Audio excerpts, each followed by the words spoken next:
What's up, Atomic Drop Podcast? Friday night. Feel all right. I got shit lagging here. It's driving me insane right now. How are you, Cowboy Dave? What's going on, big man? I'm doing just fine. How are you? I'm all right. I'm starting to smell the skunk again. We were talking off camera. The dogs. I put the dogs out for a couple minutes here before I came on, and I had a strong smell of skunk, and my fears crept up on me there. Like, oh no, and I'm starting to get that smell again. Get that skunk smell out of there, big man. I'm hoping that I didn't smell on any of the dogs, but maybe I didn't sniff every part of them. But I'm not really into all. Hopefully, it's still that's just outside, creeping inside. We'll see what happens. Man, I'll tell you what. What a smack! You're in and out. You're in and out on me tonight. What's going on here? I don't know. I just noticed a second ago that I blipped for some reason. Can you hear me now? Am I all right? I got you. Yeah, I don't know what that was. I did see my face jump a little bit. I'm like, uh-oh, am I having a seizure or something? But yeah, SmackDown. Well, yeah, pretty good. Hell of a way to end SmackDown today with Edge in Toronto and stuff like that. Edge, Sheamus, awesome. What a way to go out for Edge. Great match. And I'll tell you, and what the perfect wrestler to go against Edge tonight was Sheamus, and that was perfect. Absolutely. Anybody else, I don't think it would have worked out except for Sheamus. Sheamus is probably the most tenured guy on the roster besides Edge. And the more like you think about it, I don't know who else has been there longer than Sheamus. But yeah, they probably could have brought anybody in. But it was awesome to see Sheamus, do that. Edge picked him, which was good. Edge actually wanted him to be his last match, and those two they killed it tonight. They really did.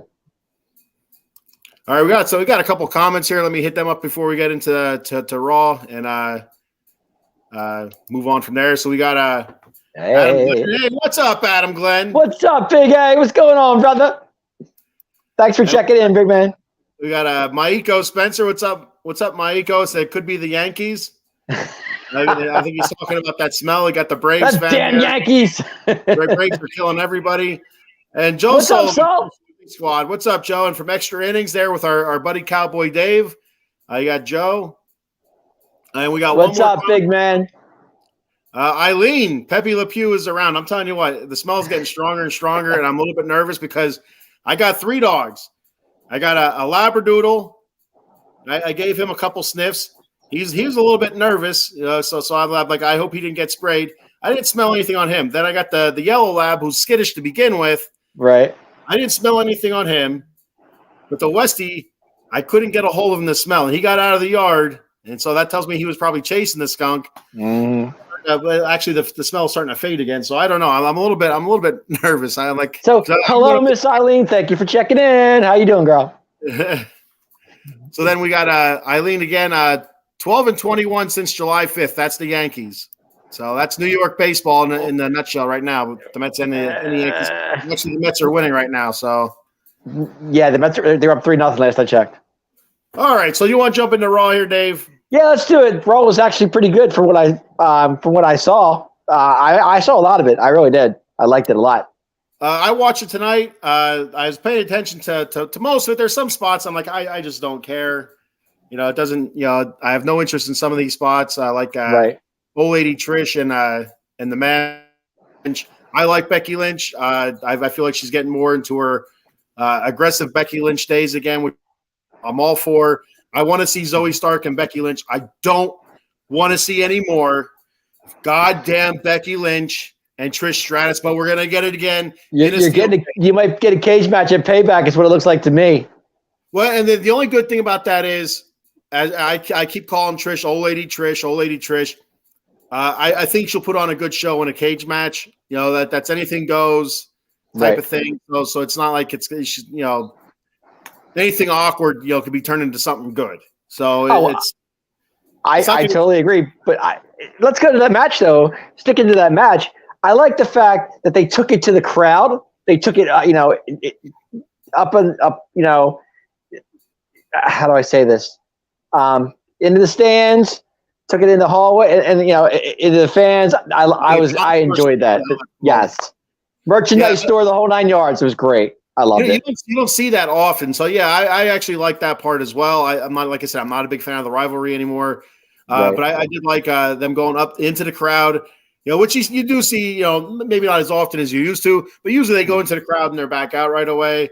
Or there's a spot off to the side they get to. But no, they went up through the crowd, up the stairs, and into the concourse by the merch area, which I thought was cool. And, they're throwing merch at each other for some reason. And then Trish held up a Seth Rollins T-shirt. That's Becky's husband is Seth freaking Rollins.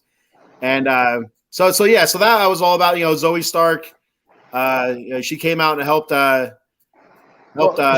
said she couldn't be at ringside. They said that, but that wasn't ringside. She was up in the concourse. So technically she wasn't at ringside. And then that was Trish's argument to Adam Pearce. Adam Pearce, yeah. So it was an all right, like you said, I liked it into the crowd, up into the concourse area, which leads that kind of leads them into the whole not hardcore, but no rules type of match that you're going to get in a steel cage. So that was good. It's so funny. Out of all the wrestling matches I've been to in my life, I've been to so many. I've been to a lot, tons and tons. I've never seen anything. I've never seen two wrestlers on the concourse wrestling, and I would love to see it one time. I just really would. I think it'd be fun. I mean, you got to be in the right place at the right time. I understand that, but I've never seen it live, and I would love to see that. Oh, he froze on me. Hey guys, sorry about that. Ken froze on me real quick. There he is again. There he is. I'm telling you what. I'm gonna flip my lid. For some reason. So real quick, off of wrestling. So I have my internet, which usually works fine. I lag a little bit, usually, but not a big deal.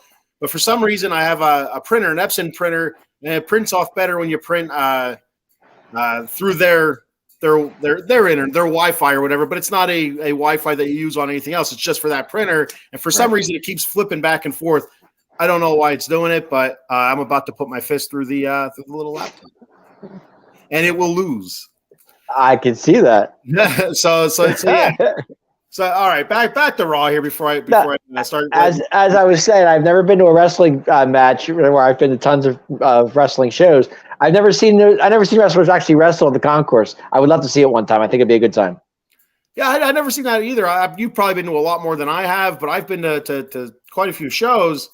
And I've never seen, house shows, and I've been to a couple televised shows. I've seen a couple of hardcore matches, but I've never seen. I never even seen him go into the crowd. To be 100% honest with you. So, well, it's like you have to be at the right place at the right time for it to happen. So it's just one of those things. They don't usually advertise. Hey, we're going to go into the crowd. So right? They don't. They don't. If you want the wrestlers to go into the crowd, it has to be kind of like has to be at one of those like indie jobs at a like a gym or something like that. Usually you see them into the crowd a good bit. But I love how they have security around so they can do their thing, And when she threw into the merchandise, I think that was great. I'm into that. I mean, I'll grant you this, Becky and Trish. I'm tired of it. I'm sick of it. I'm with you. Zoe Stark, go on your own, do your thing. You're a good wrestler. You're very good at what you do. But it's got to end. I think this cage match will be the last of it, and we'll see the end of it. So I agree. Well, like the original thought, I thought was to give Zoe Stark a little bit of a rub. Like Trish, kind of endorses Zoe Stark, to kind of lift her up. And now it's all been about Trish and Becky, and you haven't heard much about Zoe Stark. She has an occasional spot where she helps Trish out, but that's it. Like she's more than just a run-in, and she has an occasional match on TV on Raw. Aside from Becky Lynch, but. It's not really helping her at all anymore. Yeah, I get it. I mean, are you getting tired of Becky too? I mean, well, that's I was tired of Becky, but I know you're tired of Becky Trish thing, but are you tired of Becky individually? So I guess no. Okay. I like aggressive Becky, and she's getting more aggressive, so I like that Becky. I didn't like the pandering to the crowd as much type of Becky, where what was it? Becky, what do they call her? Becky two straps or whatever. Becky two belts. Yeah, whatever it was, like that was kind of like too far away from the man. Becky first came out as the man. She was a badass. She was a fighter, and kicked your ass, and kick your ass some more. But now it was kind of like, glitz and glamour. I didn't really care for it, but that's just getting a little bit more aggressive. So I dig that a little bit more than the Becky 2 belts thing. No, I'm okay with it. I'm tired of Trish. It's time for Trish. Just done. I'm done with Trish. I just am. You're done. Just go away. It's time to send that lady to the retirement home. She's going to be young. She's going to be 88 years old and getting power bombed by Devon Dudley's grandchildren or something like that. I don't know. You look great, Trish, for your age. Just you're done. She's wearing a mask. I get it, but when the mask is off, she took the mask off during the match. She's like, "Oh, perfect." Okay. So you also had the Alpha Academy and Imperium. So I loved it. I thought it was fantastic. So you have 3 members of Imperium. You have 2 members, well, 3 technically, but two men in Alpha Academy, and they had matches and they did it back to back. That was beautiful. They were all there. I thought that was great. You know what I mean? So you had Chad Gable and Giovanni Vinci, or Vinci, or however you want to say his Italian name. I think it's Vinci. I think it's Vinci. That sounds right. And so they had their match, which was a pretty good match. I thought, for the most part, they both got their stuff in. It looked good. It looked crisp. For the most part, I don't remember any botches or anything like that. I thought it looked good. No, it was good. It was good. It was good to see Chad get the win. Over Giovanni Vinci. Which was good. I'm happy about that. And I'm a big Chad Gable fan, and I think this is great. I love the fact he's getting an Intercontinental title shot. I don't know how that's going to work out for him in the end, but they're pushing him, and I like the fact that they're doing that. But to me, having 2 matches back to back is kind of a waste for me. You're wasting talent in the back, but you don't really need to do that. Yeah. But that's what they do, and I don't understand why. But I mean, to me, you could give me somebody else. You don't have to give me this, a double of what I just saw. Yeah. So Chad Gable go over Giovanni Vinci, like we said, good match. Well, Gunther's pissed off. Gunther's all hot and bothered. He and Ludwig Kaiser out at ringside. You had Otis and you had Maxine Dupree out there on the other side. And I like her. I do. I think she's good. She does good for what she's being used for. Yeah. She's not using her for wrestling anymore. Like the whole Valhalla thing, that's over with. That's good. As a valet, as a manager, as like a hype person, she does very good. Yeah, I agree with you there. But so after that match, you had Gunther. He's pissed off. He's bothered. He wants a piece of Otis. Otis. That wasn't a great match. It was slow. It was plotting like 2 different styles there, but it got the job done what it was there for. You know what I mean? To see Gunther powerbomb Otis was pretty cool. Yeah, he did pick him up too. Very, very impressive. I got to give Gunther credit. Gunther's a big man. I mean, do you see Gunther back? His earlier years and even early on NXT, he was a bigger dude. He's a little bit chub going on there. He's lost it all. He's really slimmed down, trimmed down. He looks good, and he's still really, really strong. In fact, did you see Gunther at the Eagles game last night? No, I didn't watch the Eagles. Yeah, I turned it on for a little bit. They were advertising WrestleMania 40 for last night, and they had Gunther, and I think it was Grayson Waller, your buddy, and I forget who. There was 3 of them. I forget who the third one was. But Gunther took Dave Spadaro and threw him to the ground. I was like, Dave Spadaro's like, what is this? I had to laugh. And you could see him, but Gunther actually threw him. He got up. He's like, whoa.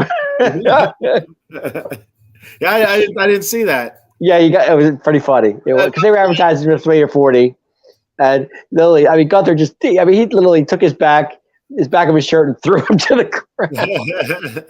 I was like, this is awesome.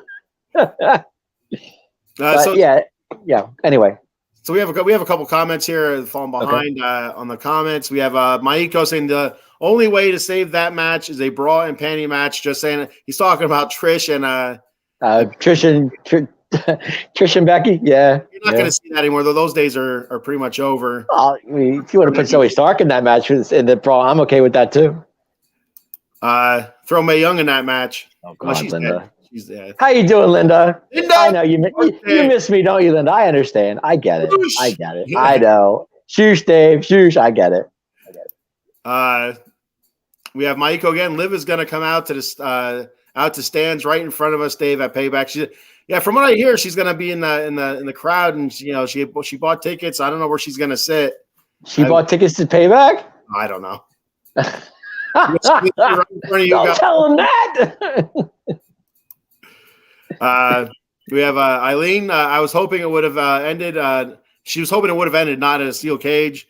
The steel cage has to be it. That has to be the end all be all for the Trish. It has to be. There's no other way. I mean, oh my God, this skunk is fucking killing me. I'm telling you, I think the white dog got it because he just. I mean, I feel like a waft of it, but I don't know if that's it or if it's just out front here. But anyway.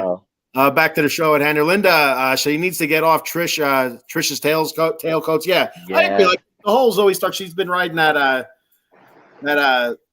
tail coat. I've used that for a while now. It's been going on for I think way too long. I think it's time to move on from it. And it's time for Zoe Stark to move on. Is what it is. Yeah, I get it. Yeah, definitely. Stink.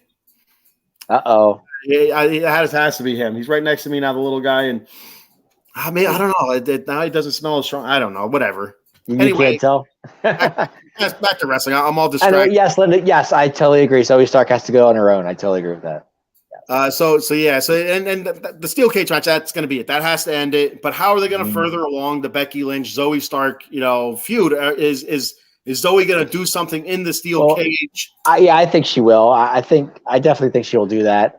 She'll interfere somehow, some way.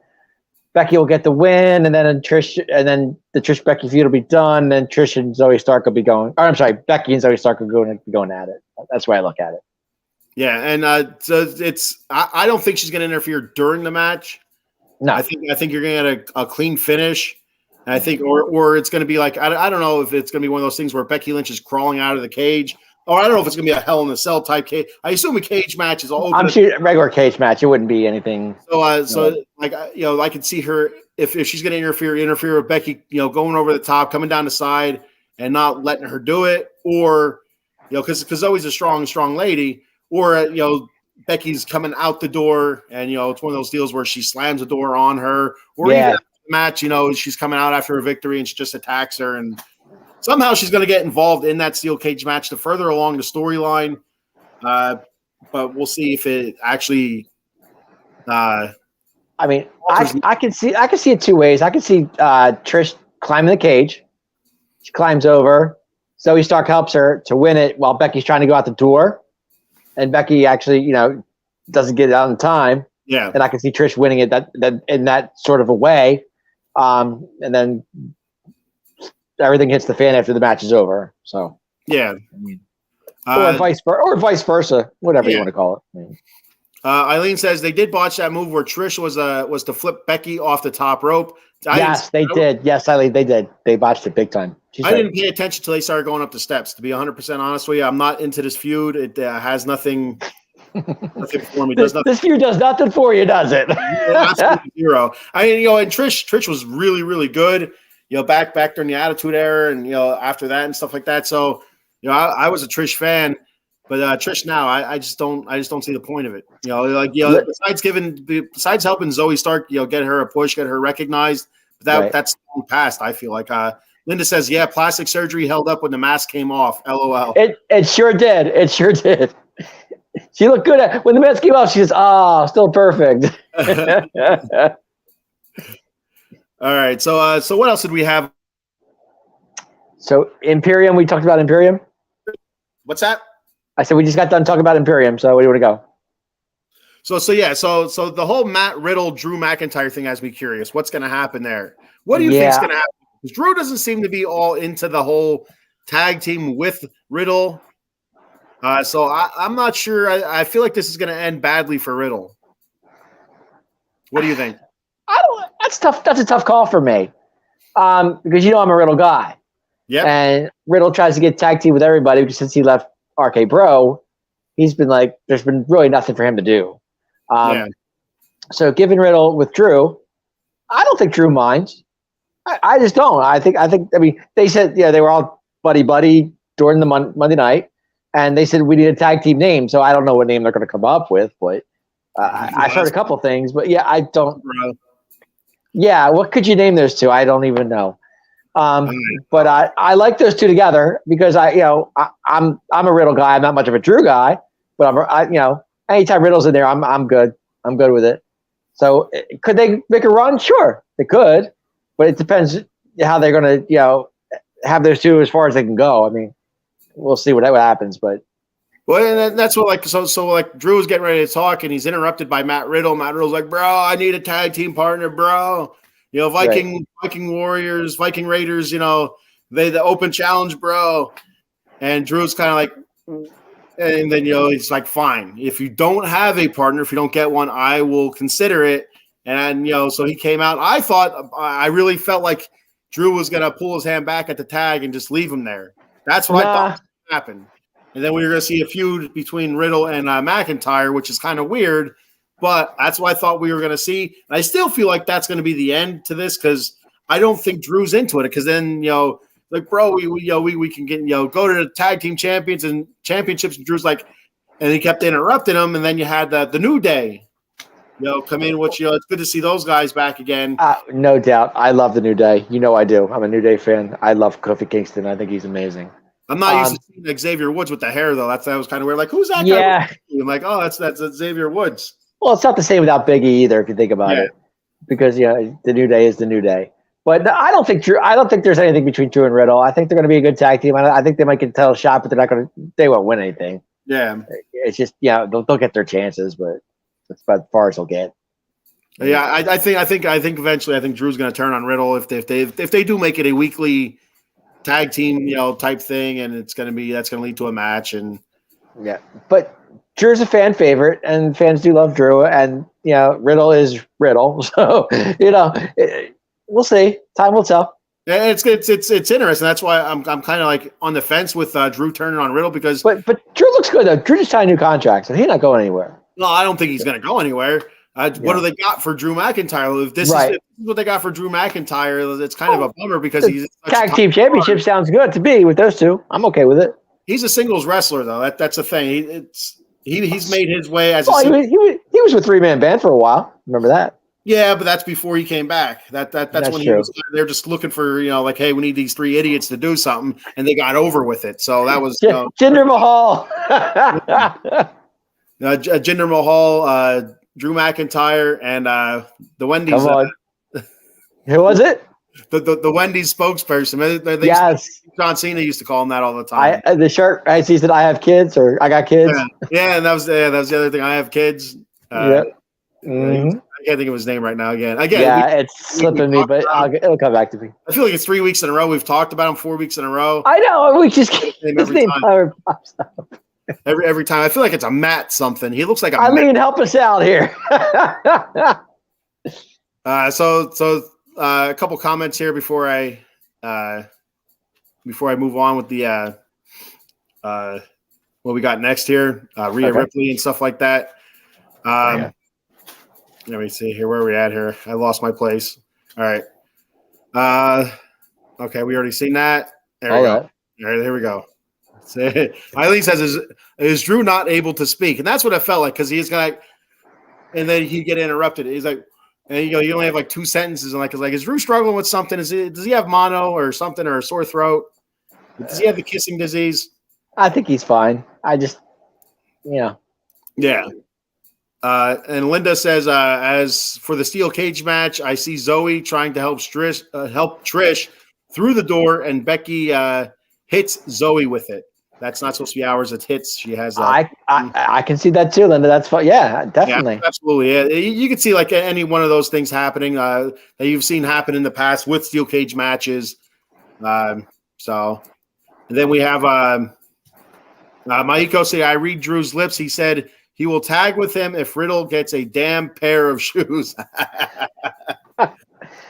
Well, he comes out there in the slides or whatever. Yeah, he has slippers on all the time. He comes out with slippers on. He kicks them off, and they tell you had trash pandas flying out of him and stuff like that. Sometimes you have other critters, whatever. Yep. Linda says the Kelp Bros. I'll tell you what, Kilt Bros. I can see that one. Kilt Bros. Oh. Imagine if you have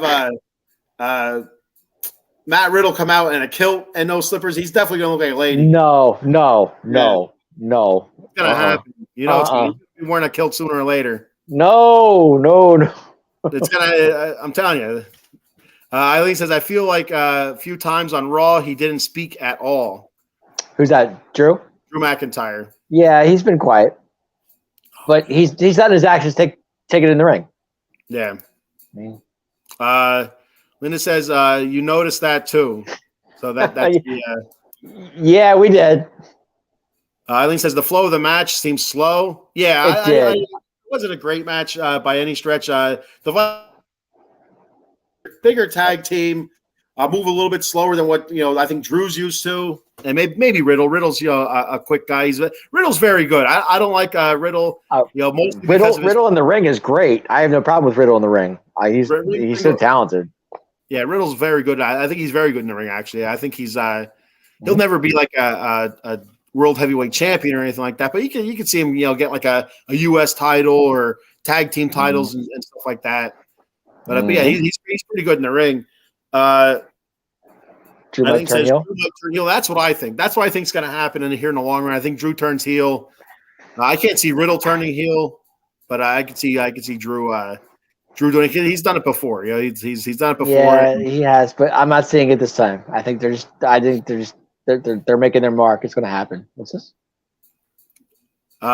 Dave, you're okay. Worth everything. That makes no sense. Okay. Okay, there we go. With Dave, you're okay with everything that makes no sense. You're okay with everything that makes no sense. That's what she's saying. All right, Linda, I hear you. Oh, and there's our boy Adam hooking us up here. Heath Slater. Oh, Heath Slater. Yes, thank you, Adam. Thank you. Why do we keep forgetting his name? I don't know. He doesn't look like a Heath. First off, he doesn't look like a Heath. Heath Slater. Yep. So we had Rhea Ripley against Indy Hartwell. Yes. Indy Hartwell's from that faction with no, she's not. I don't even know she's in a faction, right? But she's friends with Rodriguez, Raquel Rodriguez. Raquel Rodriguez, yes. And they got knocked around a little bit by Rhea last week on Raw, so they're looking for a little bit of retribution. And it was an all-right match. You don't see Rhea wrestle much anymore. We speculated in the past. Is she hurt? Is she nursing an injury? Is she kind of coming out of something? I did see she did get married. I think this past week. Yeah, but Buddy.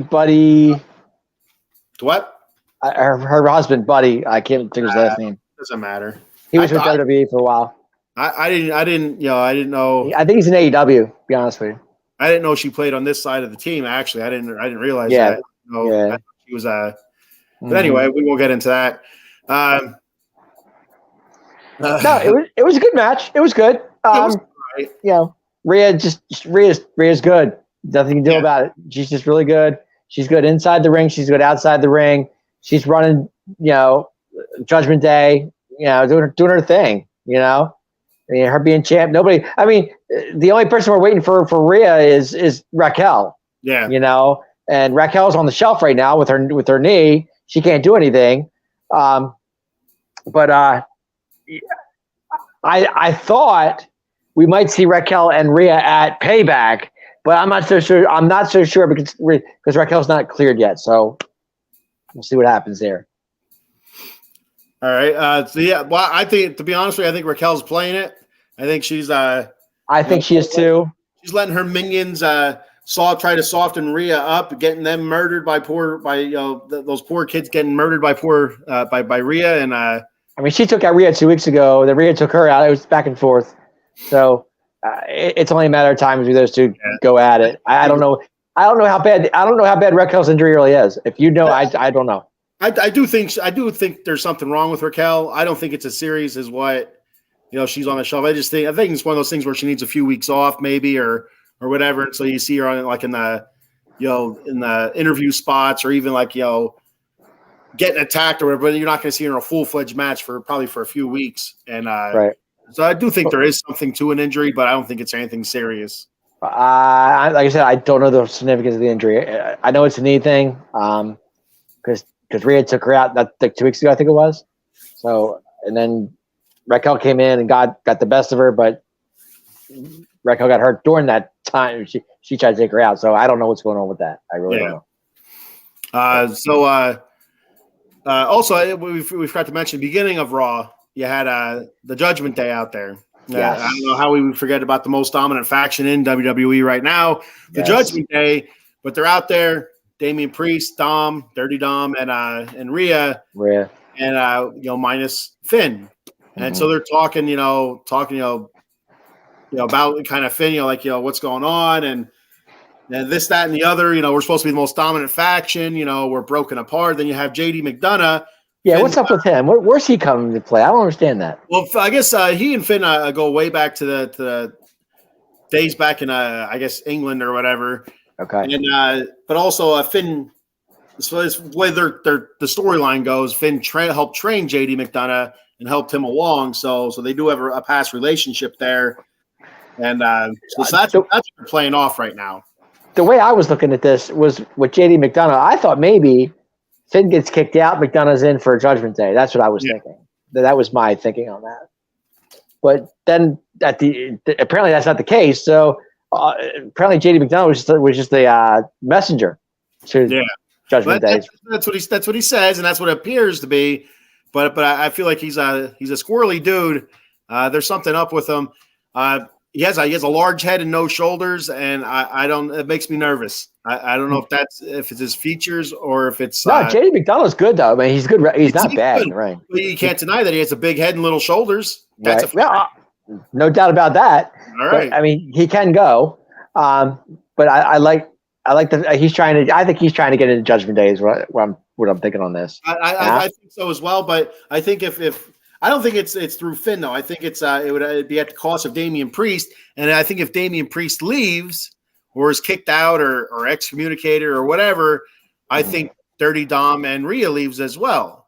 So then, do you really have a Judgment Day anymore? You just have a split, almost like a la NWO, where you had the black and white and you had the red. You had the Wolf Pack and you had the originals. So, or whatever the hell they call themselves, I don't remember. Or it was just plain old NWO or Hollywood NWO. It was NWO black and white, whatever, something like that.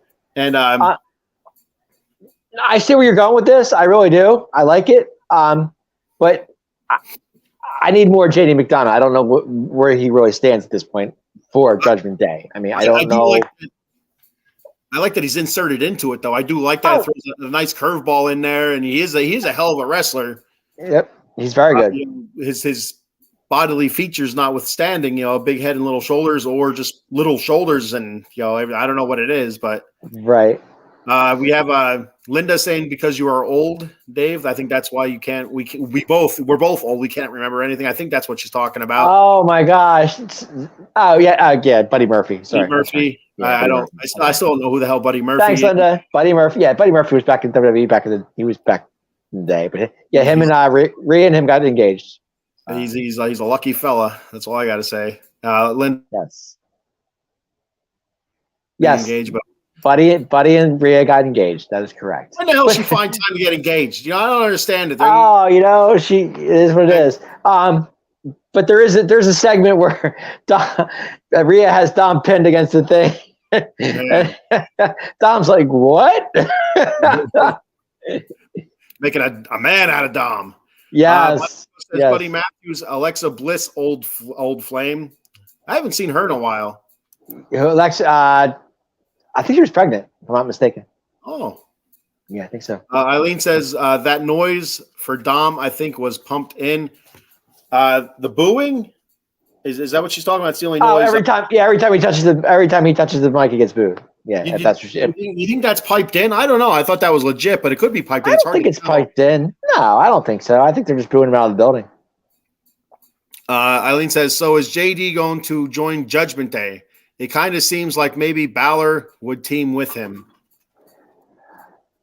Eileen, I can see JD McDonough joining Judgment Day, but I kind of thought that Finn was going to get out and JD was going to get in, but that doesn't seem to be the case right now, so I'm not really sure where we're going. If JD joins Judgment Day, it's going to be a Finn Balor, JD's in, and it's going to piss off the other three because he's going to dictate instead of as a team, allow JD in. He's going to dictate JD's in. He's going to say he's in. I don't care what you guys say. It's going to lead to more friction. Right. And so either way, it's not going to be good. Mm-hmm. No, it's not. It's either going to go Finn's out, JD's in, or Finn and JD are a tag team. It's one or the other. Linda says that's a storyline they are working on. JD is going to turn on Finn, so she agrees with you. I can see that. I really can. Linda, I agree with that. Maiko says he convinces Finn to go back to the Demon. I'd love to see the Demon. I think it's rad. I think it's neat looking. But I don't know if we will ever see the Demon again. He said he retired it, but we'll see. Yeah. Never. Priest isn't going to leave. Finn gets kicked out, and JD beats up Finn, which proves to Judgment Day he is worthy. All right, I can see that. Okay. That makes it work. Eileen says Buddy Murphy has a strange storyline where he was dating Rey Mysterio's daughter, Dominica. Where they come up with that, I have no idea. Eileen says the booing was fake. I'm going to disagree with that, Eileen. I don't think so. I'm not going to totally disagree with it because when I was watching it, I just watched it a little bit ago. Right. When I was watching it, the booing was like super, super loud where you couldn't hear a word he was saying over the mic. Right. But then all of a sudden it was low enough where you could hear everything he was saying clearly. I'm like, and I thought to myself, is that just like they turned his mic down and raised the crowd noise up? Not really piping it in, just kind of like I'm not sure on that. I'm really not sure on that. I don't think so. It'd be interesting. Like you could probably Google it or I'm sure you could. Or find live footage from tonight from fans there for when Judgment Day's out there when Dom starts talking to see how it compares to what we see on TV, because there is always a little bit of hijinks going on or whatever with the truck, the TV trucks and stuff, and the production value of what they do, what you're watching on TV as to what you are seeing in the crowd. Oh, sure. They do alter to make it a better experience for the TV viewer. Well, maybe, okay. So let's put it this way. Maybe the booing is louder, but they make it louder. Like they can, that's a possibility. I'll give you that. But they used to, from what I understand, they used to pipe in like the Goldbergs and stuff like that. Right. The old Goldberg chant. Like from what I heard, from what I understand, they used to pump in Goldberg. They pumped that too. I didn't realize that. It sounded like. I don't know if that's true or not. I'm having a tough time with that because there's so many shows that I've been to. I've never realized that. I mean, that's just the internet's not always right. This is true. Eileen says the booing seemed a little excessive. Sounded a little bit fake. A little bit fake. Yeah. Okay. I mean, I'm not saying you're wrong, Eileen. I mean, they could be doing that, but I'm not seeing it. Like, I don't know. I can't tell. I'll have to check. I'll have to watch that. Adam Glenn says Damon is the buddy is a bum. Is the buddy is a bum. Damien is the buddy is a bum. Damien is the buddy. Buddy is a bum. I don't know. Okay. We're gonna need to further explanation on Adam. Maybe some. Damien is the buddy, but Buddy is a bum. But I think he's saying Buddy's a bum. Okay. That's what I'm guessing. That's what I'm getting on that.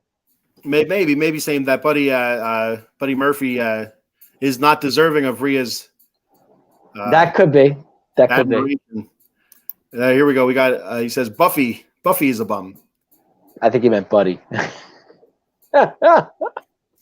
So Buddy's a bum. Not to get off wrestling, but this morning when I got home from work, I went to HBO and Buffy the Vampire Slayer, the movie was on. Did you ever see it? Okay.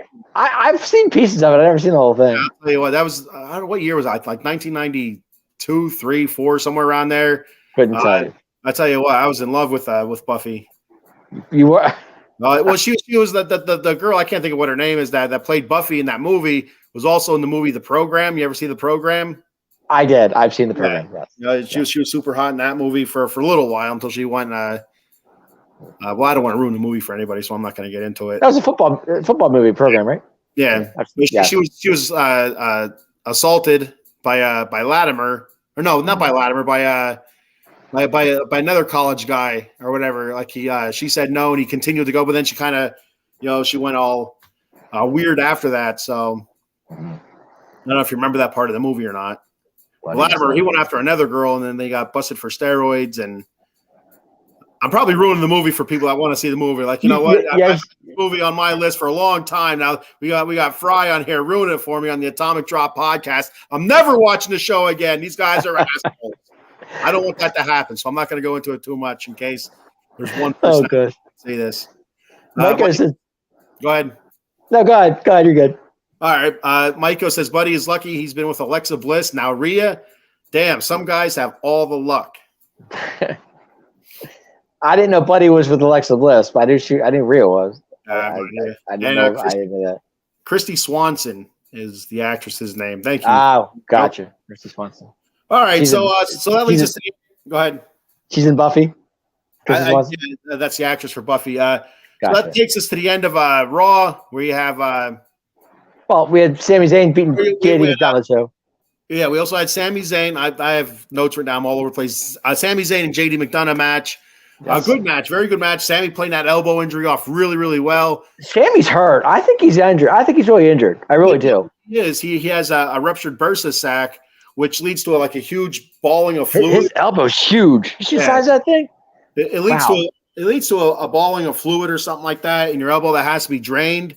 Mm-hmm. And it's incredibly painful from what I understand. I never had it. It looks painful the way he's wrestling. I mean, he's sitting there holding it. He had the pad on the side, and they took the pad off, and the thing was the elbow was huge. So that's why I was surprised at one point in the match when they were on the outside. He was in or was it in the inside? Doesn't matter where it was. But JD had him in a face lock, and the arm is in the legs. And I'm like, man, that has to hurt like crazy. Yeah. I'm sure they shoot it up a little bit to numb it when he goes out there to use it, but it's something you can work through. It's uncomfortable, it's painful, but it does it's treatable, it goes away, and it's not something that you just can't work through. It just it hurts. It's a shame where they're going with Sami Zayn though, because Sami Zayn and Kevin Owens are about to lose those tag team titles very soon. Very soon. And I keep hearing Kevin Owens is leaving. I don't know what's going on with that. Well, I did read an article just recently where it said KO's contract is up next year. I think it said is it 24 or 25, and that he's as it sits right now, he's not looking to renegotiate or re-up or anything like that. He's just going to let it run out and either retire or look at AEW for a softer type schedule and stuff like that. So I hope not. I hope not. It's what it is, but no, I love Sami and Kevin. I really do. I love them being the tag team champions. It's starting to come to an end, and I'm not appreciating that at this point because Sami by himself, I'm okay with, but Sami with Kevin is just those two are just absolutely awesome. Yeah, it's a shame to see. I like Kevin when Kevin is in the main event picture. Kevin not in the main event picture feels like a waste. Because he is really good on the mic. He's very good in the ring, especially he's a bigger guy. He can go, the flippy floppy type stuff off the ropes. He can go strong style. He can, slam with the best of them. And when he's not in the main event, like not everybody being in the main event picture. So you understand that. But when he's not in the main event pictures, like what else do you do with him? Like nobody else, in my opinion, is, not that there are people on his level, but there's so few people on his level that it's hard to you're just going to see the same matches over and over and over again. So it's hard to keep them fresh. So I wonder if that's part of it, or if it's just he's been doing it for a while now. He's been doing it for so many years with WWE. His kid, when he first came into WWE, was a young kid. Is his kid to that age now, where it's like, you know what, I need to step back and kind of hang out with my family. I need a softer schedule, and WWE's not really about that. So. So it could be something like that as well, or sometimes you just need some time away. You know what I mean? Right. It's you need a year or two off, and then come back, and everybody cheers for you. And it's like, oh, he's back, and everything's good again. Yeah, a lot of wrestlers do that. They take some time off and they come back again.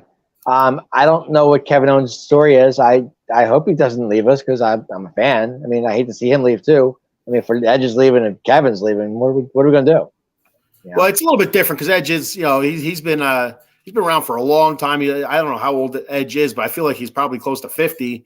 Mm-hmm. And his injury history compared to Kevin's. Edge has been injured seriously so many times that it's time for Edge. He did his thing. He retired. He got into the Hall of Fame. Got cleared. Was able to come back and do his thing again. We'll get the Edge on SmackDown, but my point being is I don't want Kevin Owens to leave because he's too valuable to this company to leave. Yeah, you know what I'm saying. I mean, yeah, I agree 100%. Adam says, "Buddy is a bomb." Damian Priest is the leader of Judgment Day. Anybody? You know what? See, perfectly. Cody said anybody is, except for pretty much Dirty Dom. All three of them are leaders of the Judgment Day. I think Rhea's the leader of Judgment Day. To be honest, we said this a couple weeks ago about Rhea, because she's the one that speaks up and tells you how it is. But Rhea gets on the mic. Rhea tells you what's going to happen. She stops us two from fighting all the time. I mean, if I had to guess, I would say Rhea would be the leader. And I'd agree with you 100% on that. Absolutely. Mr. Fuji, there's your cohort. Oh, he's back again. Is he out of that closet? I'll tell you. He's getting ready for Payback, the pay-per-view, the live event. He says, "Greetings, everyone. Ken, something smells skunky. Dave, we still on a peace treaty." He wants to know if you guys are still on a peace treaty. Better not turn on him. So he's watching you with one eye. Mr. Fuji, I will see you in a few weeks. It sounds like the peace accord is still on, and that is not good for Liv Morgan. And I will lock you back in your closet. Oh, no. Eileen says, "You noticed how they made Raquel and Liv lose the titles, but Chelsea Green has to get a new partner." So that I was going to bring that up. It's great that you brought that. I was going to say something to Dave, but we got into to something else. I don't remember what it was. I think it was Sammy. No, it's when we were talking about Sammy and KO, and it's too bad that KO's out right now with an injury. Right. If Sammy was healthier, I think just like Chelsea Green and who's her partner? That's hurt. Yeah. The other one. Yes. Go ahead. I can't think of it. She got hurt. Yeah. She's hurt. But anyway, so Chelsea Green's like, I want to hold a tryout. So, but what'd she call it?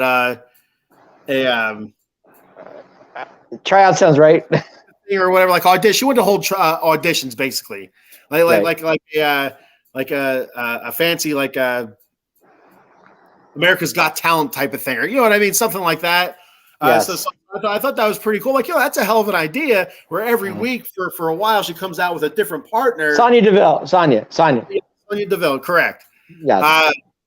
And so I thought that was a great idea. But that pinhead Adam Pearce, that loser, he shot her down right away. And so I'm like the moron. Let's back this up a little bit. What in the world does Piper Niven come out of nowhere and goes to Chelsea Green and says, "I'm your tag team partner. We're tag team champs"? What is that about? I am lost on that. I loved it. You loved it? Give me Doudrop or Piper Niven, whatever she wants to call herself. Give me her every week. I'm happy.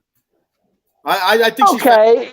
You're happy about it, but does that give her the right to take the title and say, "I'm your tag team partner now. I'm the tag team champion"? She took it by the throat and said, "It's mine." Absolutely, 100%. Chelsea Green ain't gonna say no to her. She's like, "Well, I want to hold auditions." She said, "No." No, I get it, but I just don't understand. What gives her the right to do that, though? Hey, let her. She's bigger than everybody else. She's Doudrop. Are you gonna stop her? You ain't gonna stop her, Dave. No, I'm not stopping her at all. But I'm just saying, Piper Niven of all people. I'm really surprised when I don't know their names. That the tag team that was attacked, the girls from NXT there. When she got hit punched in the ear hole, I'm thinking who attacked her, and I was really surprised to see Doudrop come out in front. She's like, "I'm your partner." And hey, Eileen's happy about this. She's liking this. I'm stoked about it. I am. And I'm not stoked. I'm not happy. I'm confused, is what I am. That doesn't take much for me because that's obvious. But Piper Niven of all people? Why? You know, AJ, I haven't seen her in a while, so I don't know if she was injured or if she was on NXT or where she's been. It's like she came out of nowhere. Yeah, like you haven't heard from her in a while, and so it was great to see her, but to see her, she thrusted that woman thrusted herself into the championship. Like, all right, then let's go with it. Out of the blue, we're tag team champions. Okay. Congratulations. It would have been awesome if she would have started celebrating, but she was angry. She was I like this dewdrop. I like her being pissy and being dominant. Chelsea didn't look so happy about it to me, but Chelsea ain't gonna stop her. No, it's true. It's true. Chelsea's up to crick with that one. Yeah. Maiko says that dewdrop. Sonya Deville. Yes, we said that. Eileen Sonya Deville. Thank you, Raquel Rodriguez was the girl that has a hurt knee. Yes, she's out. Yes. Mr. Fuji will attack Dave at Payback. Adam's calling it.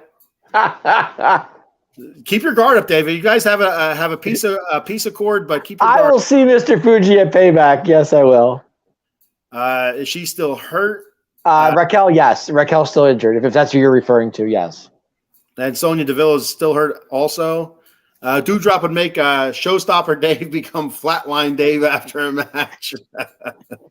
I agree, Maiko. Oh, man. Eileen says, it's just strange to see her back like that. Yeah, and that's what Dave is saying. That's what I'm saying, Eileen. I don't understand. Like, she's come out of nowhere and says, I'm a tag team partner. Where did that come from? Whose great idea was that? That's what I want to know. It was Dewdrop's idea. It was Piper's idea. Nobody's stopping Piper Niven. So Piper just out of nowhere decided, okay, I'll be your tag team champion. Okay. So, all right. So then we have Cody and Finn to end Raw. Then we'll get Seth and Shinsuke, but we'll do Cody and Finn first. Terrific match. Both guys are awesome in the ring. So it's a great match. It was a great match. Those two kill it. I love Cody. You know I'm a Cody fan. Yeah. Cody getting the win was I was happy about it. I really was.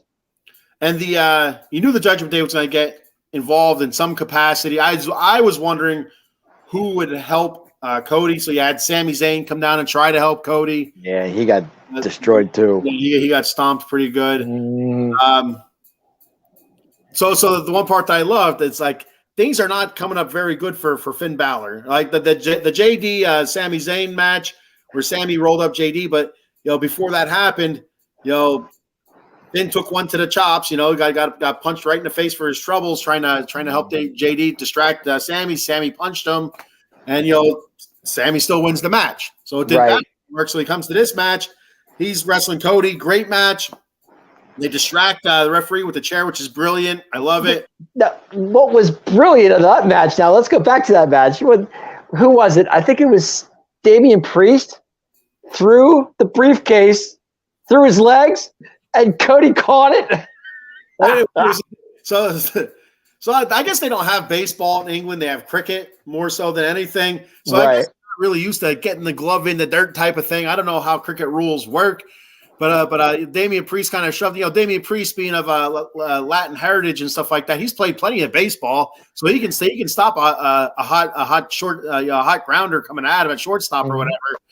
So he fires that briefcase in, slides, and Finn Balor's head. He got to get the glove in the dirt, man. No, it was pretty. I mean, he slid that thing perfectly through his legs. It couldn't have been any better. You can tell Cody, he played baseball. He scooped that sucker up. He was ready for first base. He's like, I got you. And they're like, look at Finn's face. It was so great. Finn's doing a fantastic job in this role right now of being the unlucky one. And look on his face. He's looking at Damian. He's still squatted over like. But how many coup de grace did we see on Cody? My God. And so that was the even better part. Like, seeing Finn, getting screwed again. Every week it's a different way, which is awesome. Yep. But seeing the Judgment Day come together and just destroy Cody and Sami and the coup de grace. Oh my God! That just tells you Judgment Day does run Monday Night Raw. It's just right there. And then the Razor's Edge. What was it? Sami took the Razor's Edge to the table, the announce table. Mm-hmm. I think Sami also got a coup de grace from the top rope, and he was out on the floor on the outside. That's a hell of a drop. And then Cody Rhodes took a couple coup de grace. My question is, who does a better Razor's Edge? Damian Priest or Sheamus? I'm a Sheamus guy. I'm a Sheamus guy too. I like Sheamus doesn't call it the Razor's Edge. They call it the Razor's Edge still for they call it for Damian Priest they do. Yeah, for Damian Priest, but for Sheamus they call it the Celtic Cross. Celtic Cross, right? But it's the same thing. Right. The only difference is I think is Sheamus gets him up there and he like runs and then he throws him. That's what makes it a little different. Whereas the Razor's Edge, it's like a drop. You just kind of drop them. You don't really. Well, nobody does it better than Scott Hall, but I get it. Scott Hall is the OG with it. The original, yes. But if I'd say like a Razor's Edge move, I'd probably go Damian Priest over Sheamus. But I do like the Sheamus's Celtic Cross where he takes 2 or 3 steps and kind of launches them. Mm-hmm. So Damian Priest being built like Scott Hall, kind of tall, lanky. It reminds you a lot of Scott Hall. So I think he does a lot of Scott Hall. Yeah, which isn't a bad thing. That's a good thing. Razor Ramon was fantastic when he was. I love Scott. I don't even get me started on Scott. I love Scott. Big Scott fan. But no. Go back to that match. It was a great match to see Judgment Day at the end. Finish out Raw. Cody laying on the ground, done. It is what it is. And that's the dominant Judgment Day I want to see, not the dysfunctional Judgment Day that we see every episode, for three quarters or most of the episode. Then the last, 2 minutes, you see the dominant Judgment Day, what could be as long as they work with each other. So, and then now with JD McDonough being inserted into what's going to happen. Yeah, I'm interested to see more of him. I want to see what happens with him. Is it going to make them stronger? Is it going to split them further? Is it going to, make 2 Judgment Days? I don't know. If they put him back in Judgment Day, they might. I mean, if they add him to Judgment Day, it could be even stronger than what it is now. I mean, with him and Finn, they could be a good tag team. Yeah, I agree. They could be a really good tag team. I still want to see the championship on Finn just because he had it and the way he lost it. Getting injured, it was such a bummer. Everybody's a Finn fan. I get it. I like Finn too. I'm 50-50 on Finn. I don't know what it is. I could take Finn sometimes, and then there's times I'm like, well, Maiko says Finn is used to cricket. He thought he had 3 days of cricket left in that match. Yeah, he thought cricket. It's like, no, we're not done yet. We still got more days. My favorite part of that match, I think I said it earlier, is when Damian Priest threw that briefcase, it went right through his legs. He couldn't have put it any better. Perfectly. I don't know if they oiled or greased that sucker up before, but that sucker. Yeah, I mean, Cody caught it right on the time. All right. So after Cody, earlier in the show, we kind of skipped over this part. Seth and Shinsuke. It's interesting. I like the fact that they're pushing Shinsuke Nakamura. Okay. We talked about that last week. That was not on. I know. Miyako and I, Mr. Miyako and I talked about that last week. We said that Shinsuke, Seth Rollins trusted Shinsuke on I've known you for years. I trust you. And Shinsuke out of nowhere, we get a Kinshasa, and then there goes Seth down on the ground. So coming in this week, part 2, same situation, which is good, but you can put Shinsuke anywhere on the map. It doesn't really matter. That's how good he is, because he's just that guy. I'm okay with that. But I like it. I like it a lot. I really do. I do too. I'm a big Shinsuke fan. I like Shinsuke. I liked that they had Shinsuke talking in Japanese a little bit. Usually he talks in that English, and he's so hard to understand anyway. But I felt like it was good to see him talk Japanese, then explain what he said in English. I thought that was pretty cool. I've always liked Shinsuke's mannerisms. Like, he always has like the look on him that he's always up to something no good. Like, he's got that evil eye. Like, yeah, he's kind of you think that I'm thinking this, but I'm actually thinking that. And so I really like that. And then so you had Shinsuke out there kind of explaining his actions. He wants more. Basically, he feels like he's not being used correctly. He wants more. He wants that championship. Then you have Seth come down, and Seth is looking like a 1970s grandma. What in the world is he wearing? I don't know. Eileen mentioned it on X or Twitter, whatever the hell you want to call it, and I said to Eileen, I said it looks like, reminds me of like a 1970s grandma, like had the glasses and the bun and like bell bottom see-through-ish kind of whatever. To me, it looked like a wedding dress. She said it looked like a cover up for like a swimsuit or something like that ladies wear. Like, I don't know what the hell's going on. Who's dressing this man? Who is dressing this guy?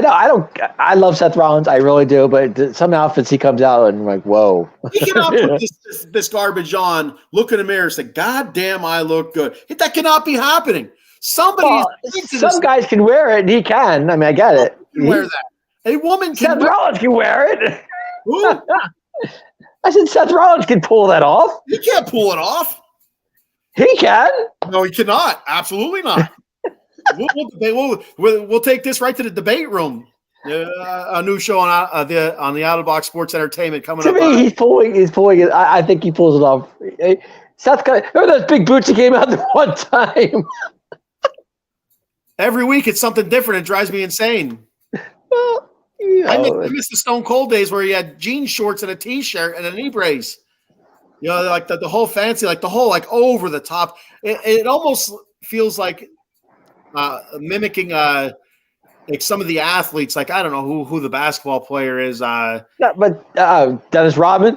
No, like I don't know. Is it Dwayne Wade used to dress really like weird, or if it's somebody after Dwayne Wade? I couldn't tell you. There is a basketball player. I'm not big into basketball, but you see it like they always make a big deal as to what he's wearing. Football player.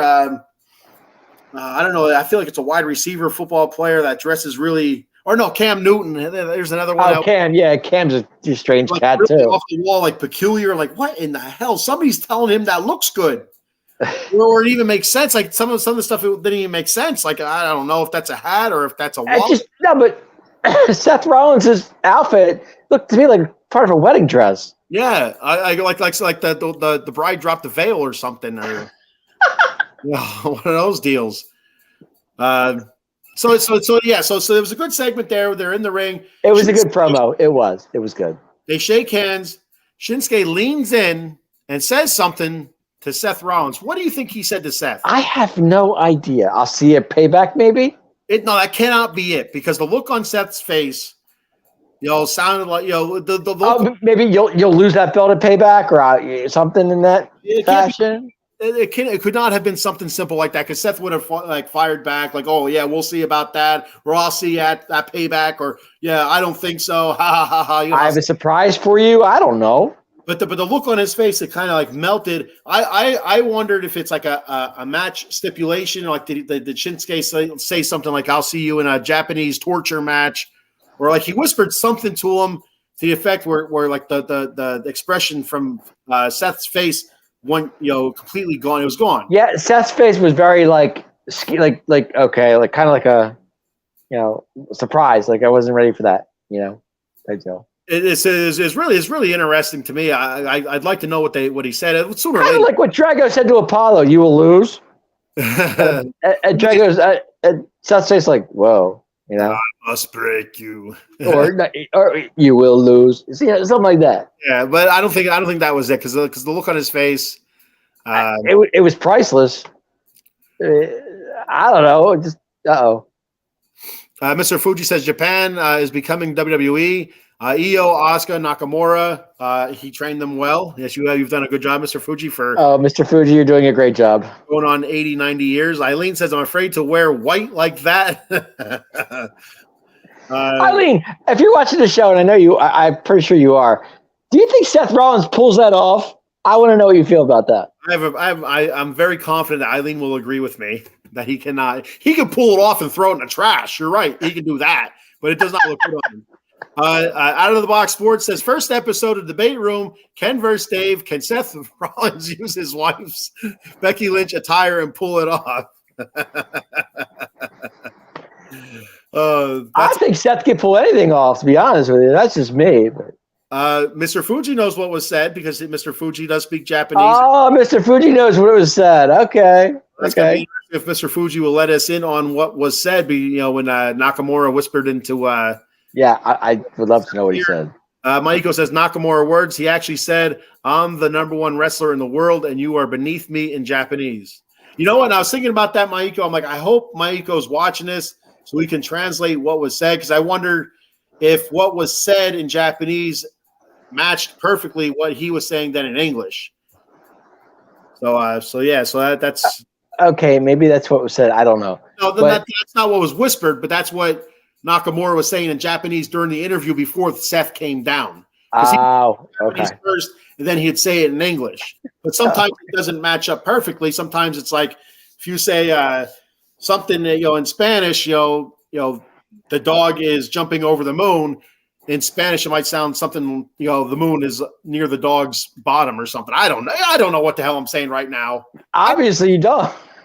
I don't even know what you're saying. I know what I'm trying to say, but it's not coming out the way I want it to sound. Okay, so Nakamura is all in black. Seth's all in white. So we know who the bad guy is in this situation, which is fine. It's all good.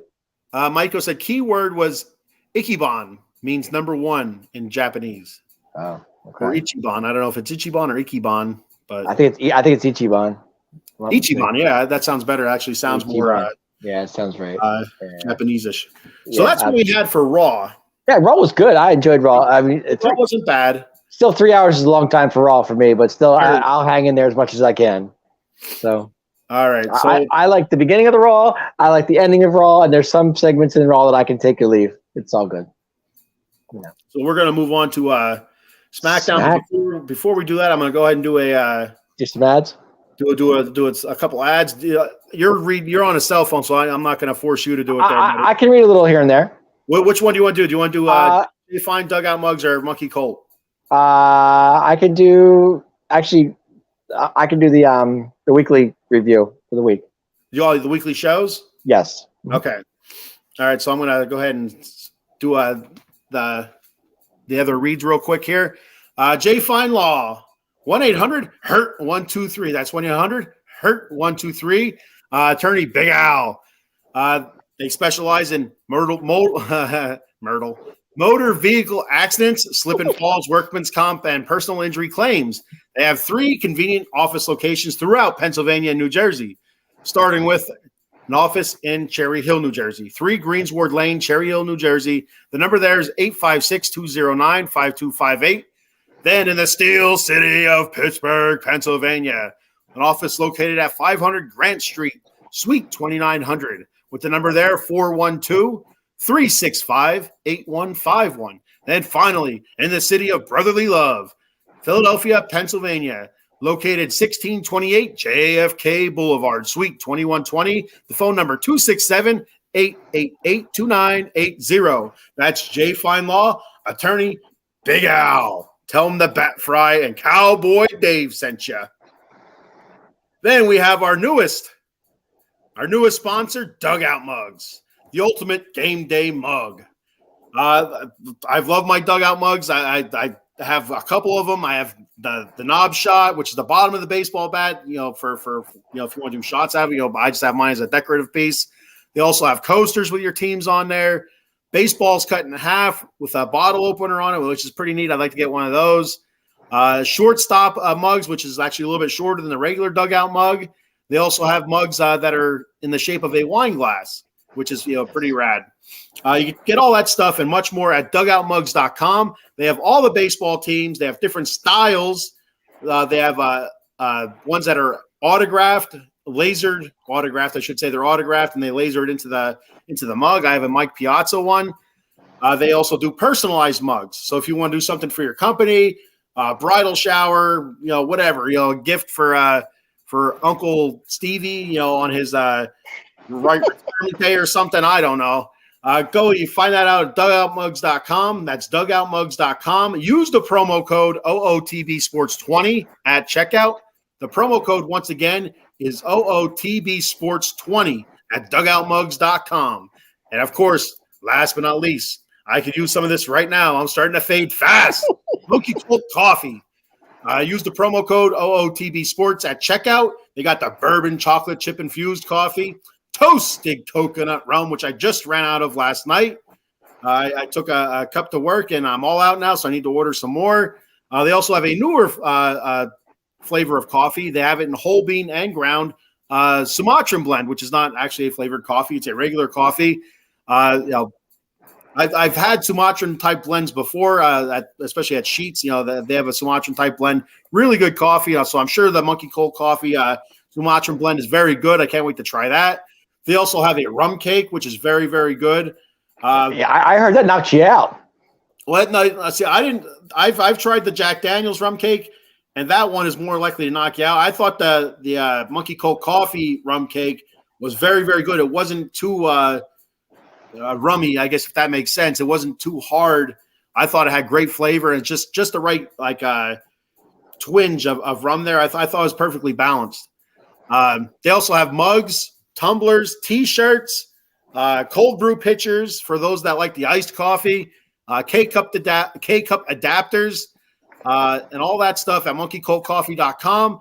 And like I said, at the register, use the promo code OOTB Sports for 10% off. Remember, every bag of coffee sold, Matt from Monkey Cold Coffee will donate 10% of the proceeds to the National Pediatric Cancer Foundation for pediatric cancer research.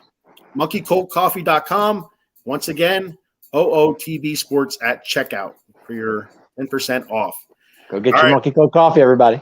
So let's kick it off some Smackdown. Smackdown. Starting with the Grayson Waller effect. Off with that douchebag, the Waller effect. I can't stand that butthead. Your buddy Grayson Waller, baby. He was, like I said, he was being with me last night. Yeah, I'm not a big fan of Grayson. It's what I get at the bottom. They have the scrolling of all those fake social media hits or whatever the hell it is. It drives me insane. I can't stand Grayson Waller. So you had Rey Mysterio and Santos Escobar. Rey Mysterio is the champion. And actually, I didn't see SmackDown last week because I was camping, so I didn't realize that Rey Mysterio won the U.S. championship. Yes, he won the U.S. title. Y'all, he was forced into. He wasn't forced. I guess he was forced into the title. I wouldn't say. Well, maybe he was picked for the title because he was very fortunate being in the right place at the right time, if you ask me.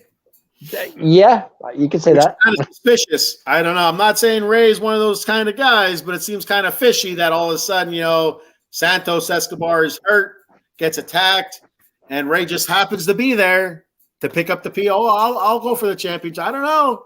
Old man Ray. You sound like Grayson Waller tonight. Saying that. You got Dirty Dom, and let's just say the apple doesn't fall too far from the tree. I don't know. We got Dirty Ray. So Grayson was kind of poking and prodding just like that, giving just Ray like business, trying to drive a wedge between the LWO, and didn't seem like it was really working all that well. He was trying. I give credit for trying. A really angry Austin Theory came down, which is why I like the angry Austin Theory. He was pissed off, and he wanted his. The thing was, he wasn't demanding a title shot. He was demanding the title back. He's like, "That's mine." You weren't there, so like, well, that ain't gonna go far, Austin Theory. I want my title back. So they end up. He has a clause. Every champion has the rematch clause. So I don't know what the hell. Yeah, I don't get that. Wrestle LA Knight, or why even that knucklehead Adam Pearce would say, "Oh yeah, hey, let's have a number one contenders match between LA Knight and Austin Theory," because it doesn't make sense to me. Like it doesn't fall in line with what's been known for a long, long time. You know what I mean? Is that the champion automatically has a rematch? The rematch clause. It's everybody knows of it. It's used a gajillion times. So why would Austin Theory, in good sense, say, "Okay, yeah, let's"? Well, I don't even know if he agreed to it, but that moron Adam Pearce, just made the match anyway. And no, he didn't make the match. No. Wait a minute. LA Knight gave him the idea of the match. Adam Pearson. Well, Adam Pearce had to make the match official, though. He's the one, right? But LA Knight was the one that came up with the idea, but that goofball Adam Pearce, went with it. Why is my man not getting a title shot? I don't understand it. It's driving me crazy. Give him a title shot. He deserves it. He's not getting. Why? He won the match with the Rumble thing, which was fine. I was okay with that. Then he won last week, which was good. And then all of a sudden, they do it to him again. I don't understand it. Sometimes adversity builds a better champion. So that's all. The fans love him. I don't know. Okay, make it a triple threat. I'm okay with that. Well, so you want him just to have any old title, or do you want him to have? No. Go Ray. Put Ray for the champion. Okay. Put in Austin Theory because he's the former champion, and add my man in there, LA Knight. But he lost. I get it, but they could have done that. That's what they should have done, but they didn't. He has his hands full with the former champion Miz. This is true. Yeah, Miz. Yeah. So here's my thought on it. I agree with you to a point. I like how they're building it slowly for LA Knight because sooner or later he's going to get a title. I don't know if it's going to be a world title or an intercontinental title or something like that, but sooner or later he's going to get a title. I like how they're building it very slow. They're not rushing him in like, oh, the fans are demanding this. Let's give him the title. I like how they're not forcing it. They're kind of slowly building, taking it step by step. Now he's going to be facing Miz. It's a guy that he's never really had to wrestle before because Miz is so good on the mic. He's going to have to go back and forth with the Miz on the mic. And we seen it, I don't know if it was last week or 2 weeks ago, where he kind of fumbled on the mic a little bit. Nothing big, but just a little bit. You don't hear that too much from the Miz. Miz hardly ever fumbles on the mic. So he's going to have to Miz is good. He's a professional. He's going to have to trade verbal barbs with Miz, before he moves on from that. It's almost like playing a video game where you have to beat certain bosses before you get to the main boss. You know what I mean? Yeah. Yep. That's how I look at it. I do think sooner or later he's going to make it to that top level where he's going to have to face against the main boss, but he has to beat these other bosses first. He has to beat the boss, a good wrestler in the ring. Then he has to beat the boss that's a good, on the mic. Then he has to beat the boss that's, a high flyer. Then he has to beat the boss that's a rumble match. You know what I mean? Stuff like that. You got to work your way up. I get it. Yeah. Different levels. And I think that long stretch push, I think is going to be better off for him than just a quick shove into a title. And, then he loses any kind of, momentum that he had, if something does happen where he's not as good as they were hoping he was, or the fans were making him out to be, he kind of stumbles a little bit. Well, then that just, kills anything. This long stretch, there's not the pressure. You know what I mean? Like I get it. I see where you're going. But I think these fans are so waiting for LA Knight to get something. It's only, they love him. He's exciting. He's fun. Kevin Nash, if you're watching this show, no, he does not. Yeah, he does the Rock thing, but it doesn't matter. The fans love him, and they're excited about it. So I've said it on one of our earliest episodes that I felt like LA Knight was kind of like Stone Cold, which is fine. I'm okay with it. I think it's 100%. Like, every wrestler now is some part of a wrestler in the past. Back in the past, he didn't steal, but he based Hulk Hogan based a lot of his gimmick off of superstar Billy Graham. Yep. And Jesse Ventura and stuff like that. So it's happened. It's forever. It is what it is. But they're kind of like the Miz is using that in the storyline now because you see on the internet, starting to pop up a little bit more. People saying, "Well, he's just a ripoff of that Attitude Era," and that's not a bad thing. That's a good thing. That's everybody wants the Attitude Era. He's kind of the Rock and Stone Cold kind of meshed into one. But how long is he going to chase this? Is my question. I mean, it's going to be up to WrestleMania. Yeah, could be. I think that's your big payoff. He's going to start building momentum with some wins and pay-per-views. Mm-hmm. And I wouldn't be surprised if he won the Rumble. Even though he just did win some sort of that would be actually huge. That would be good. Yeah. Over in SummerSlam, but I could see him winning the Royal Rumble and heading to WrestleMania with that guaranteed title shot. That's a very good very good chance. I can see that. I'd be curious to see which champion he would pick to go after. If it's me, I would like to see him go after Roman Reigns. So I can see that. But we'll have to wait and see. But I do like the slow burn with him. I do like the slow build instead of shoving him into it and seeing if he can swim. I agree. But I just love the fact he comes out. The fans love him. He's fun to watch. He's good. He's just good. Michael said he just ordered his custom bat mug from dugout mugs using the promo code out of the OOTB Box Sports 20 at dugoutmugs.com. Can't wait to see that when he gets that in. The rum cake was a bottle of rum and a cake. Knocked me out, but so worth it.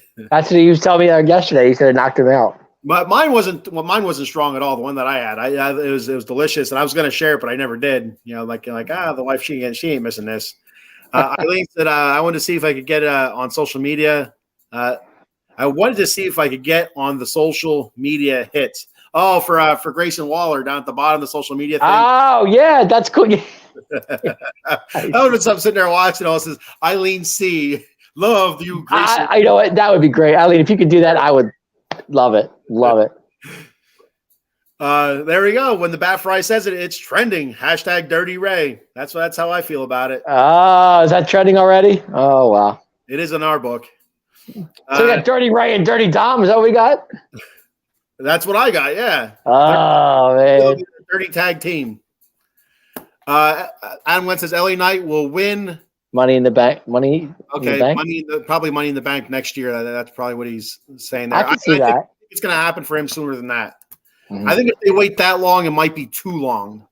I think that's too long. The fans are only going to back him for so long until they can see him start to win. Like if he continues to get pushed aside. He won 2 weeks in a row, and then all of a sudden he loses tonight to Austin Theory. Come on, man. Well, and that's because they got to keep the Miz storyline going. Yeah, that Miz story. Yeah, it's true. Good point.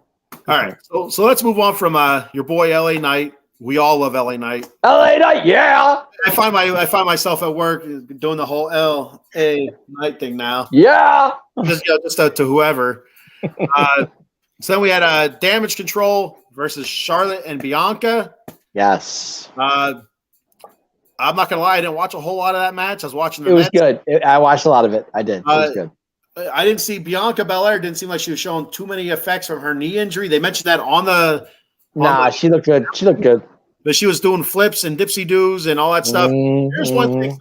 So Charlotte and Bianca ends up winning over Bailey and was it Io Sky? Io Sky. And so they end up winning and stuff like that. So you get to the backstage.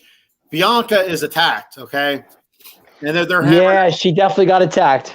They hammer at that leg. They put her leg in a chair. They hit that chair with another chair, a concerto.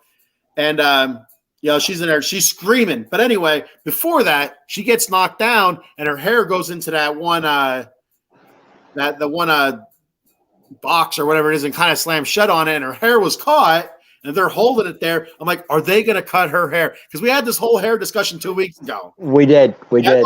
If it's fake or not, I was like on the edge of my seat. I was watching, like I said, I had on my phone. I was watching the Mets. I was like half-heartedly paying attention to the match, and I seen her, with her hair stuck in her. I ain't gonna lie. I put the phone down. I got really close to the TV. Like there's anticipation, like it was almost Christmas Day for me, and they didn't do it. So I was really bummed. Like we're gonna find out if this shit is fake, or even if they just cut it. I'm gonna be super excited, but. I was all pumped up and I got let down real quick, but they definitely took her out big time. So I'm thinking we're probably not going to see her. If we do see her, she's going to have a brace on. She's not going to be able to wrestle type stuff. Yeah, I think she'll. It was one of those things where they do that a lot. Take out the wrestler backstage. Yeah. I think she'll be back next week or maybe 2 weeks. Well, I think for some reason I thought I heard that she was doing a movie or a TV show or something like that. Maybe that could be. That's one of those things where you don't see them for a couple of weeks and then they return from injury or an injury. So I don't know if that's true or not, but something that the interwebs were kind of feeding me, and So Damage Control may not win the match, but they did get her in the end in the back. In the end, Damage Control does come out to win. It was a match. Yes. Yeah. They won the battle there. Out of the box sports entertainment. Shag, is the hair real? I can't tell you. I'm still over this. No, I'm still so it's not. It's not very broken. That was our SummerSlam post game show. That's what it was. It's clipped on. It's 3 o'clock in the morning, and I get my world crumbled. My world crumbles about the hair. It was very unfortunate. 3 a.m. and we're still talking about SummerSlam. So then we had the Street Profits versus the OC. Yes, I love the OC. I love Gallus and Anderson. I'm a big fan of them as well. every time I see Gallows wrestle, though, I think of Festus, and I can't. It's biscuits and gravy. Yeah. Exactly. Yeah. Was it Jesse and Festus or something like that? Jesse and Festus. Yeah. Anyway, but yeah, it wasn't a bad match. It wasn't an overly long match. Street Profits looked all right. Yeah, they got the win. They got the win, which is good for them. But who came out in the end for the Street Profits? Yeah. So it's they're starting to roll with their new gimmick. We'll see how far they take that. We had the Paul before we go back there. Go back. Are you liking this Street Profits with Bobby Lashley? Yeah, I do with Bobby Lashley. Yeah, I'm not a big Street Profits fan to begin with. I like this Street Profits better than the other Street Profits where they come out with the red cups and stuff like that. I'm like, it's too. Well, they actually they had the red cups tonight, though. I mean, I didn't see that. I did not see the red cups. As they came down, the red cups fell down. They didn't carry red cups out though, right? No, I don't think they carried them, but they did fall when they came out though. So I'm not. Yeah, I was never a big the whole red solo cup thing that they'd carry it out and like whatever. I wasn't a big fan of that. I like the this type of Street Profit like with the angle they're going with Bobby Lashley taking them under the wing, kind of like a almost I don't know like what almost looking like Hitman or something. You know what I mean? Like really looking dapper. All buttoned up. Not looking goofy and stuff. So I do like this Street Profits better. But I like this what they're doing with Bobby Lashley. It's actually more entertaining. Yeah, I think. Yeah. And I hopefully we get to see more Bobby Lashley out at ringside with them. I think eventually we will. Yeah, it's kind of like. Do you see like an MVP? Type situation with him and the Profits? That's what it feels like, but maybe more. I don't know what the word I'm looking for, but better. It's better. But I'm saying that's what I'm seeing now. I'm starting to see kind of like what MVP did with what do you call it, with Lashley and the two tag teams. But I kind of see that's what they're doing with Lashley and the Profits. Same situation. Yeah, I agree. It's but I feel like it's stronger with Lashley than it is with MVP. I agree. And so, like I said, hopefully we get to see Lashley down at the it almost was like a Ted DiBiase thing. I don't know. Whenever I see like a current wrestler acting as a manager or as something like that, I always feel like I always picture Ted DiBiase because he did that where he'd come out. He was still a current Money Incorporated. Yeah, I get it. I mean, so it was that's how I feel with the Lashley being the manager or whatever you want to call him. I don't think he has a name. It's just, like a manager, a confidant, somebody to look up to Fuji. I don't know. Right, I got you. So we had so move on from there. We have Paul Heyman in the back being interviewed, and is he a genius or what? Is he a genius or what? I love him. I do. So just him, he's so good talking on the mic or backstage vignettes and stuff like that, or backstage interviews. He's just so good. His facial reactions, the way he delivers words. So he did a good help with it, but that meant no bloodline. So that's kind of a bummer because you kind of want to see. So you're hearing rumors. You're hearing rumors. So he was talking about the girl that was interviewing him. I don't know who it was. He started he's like, what about your mother, your father, your cousins or whatever? So I'm like, who the hell? Who's her mother and father and cousins? Like who is this lady? I'm like, I don't know who the hell she is. I'm like, I rewound it a little bit. And I kept missing her name. Like, the hell with it. I don't care. Then he gets the phone call. Is it Kayla? Huh? Is it Kayla? Is her name? I beats the hell out of me. I don't know. You could say any name. But Heyman gets that phone call and he's talking on the phone. He's like, oh, interesting. All right. Right.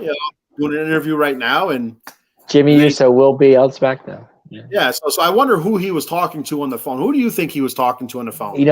Well, we had on the group chat, we were saying it was Rikishi. That was my original thought was that it was Rikishi. I at first I thought it was Roman, to be honest with you.